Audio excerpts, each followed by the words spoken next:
This brand new rental community in Tempe has all the amenities: fitness center, dog park, outdoor kitchens, but something's missing. So there are no cars in this community at all. Isn't it great? Cul-de-sac is the first community in the U.S. designed and built specifically for car-free living. Co-founder Ryan Johnson says the demand is strong. Every generation, and including 92% of Gen Z, would like to pay more to live in a walkable neighborhood. Retail, restaurants, and to start, nearly 200 apartments, all within steps of each other. No cars means no parking spaces, no garages. Because we don't have residential parking, it opens us up to have 55% landscape space, and we get to add so much to the neighborhood. Like social spaces around every corner. The complex is strategically located right next to the area's light rail system. All residents get a free pass. The first 200 also get a free electric e-bike, and a partnership with Lyft gets them discount rides. I've been fine just going via rail or just biking.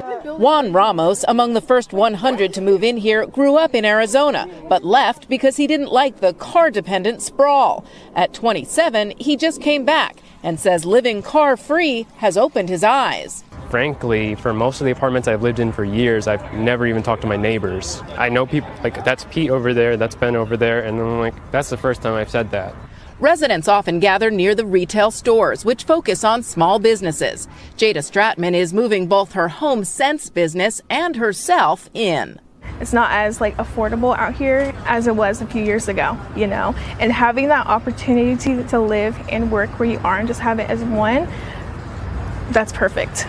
Walkable neighborhoods are all well and good when the weather's fine, but temperatures here in the summer can sit over 100 degrees for weeks at a time.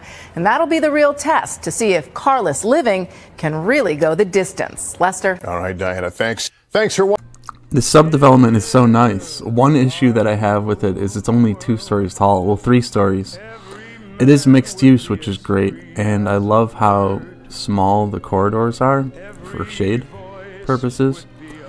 But it needs to be taller. This would be a good example of one floor, one cell height on arcology, one layer of arcology, and arcology would of course have 6 to 12 layers. So once again, they're getting closer and closer to the answer. They're just in denial. Everyone's still in denial of the ideal city. I think it's an absolute tragedy that they start this newscast off as saying it is the first development of its kind. How depressing is that? We're in a nation of 300 million people and the first 200 car-free apartments ever constructed in 2024. Why was this not done during the hippie generation? Why was this not done in the 60s and the 70s?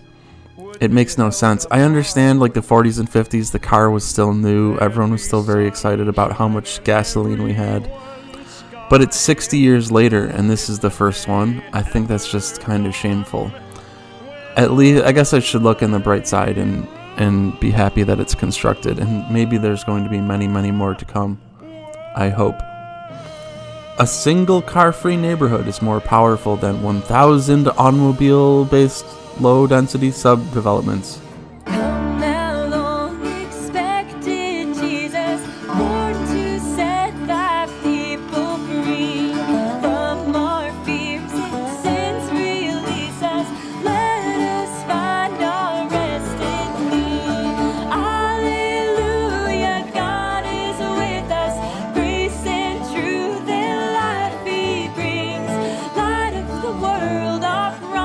Messiah, Jesus.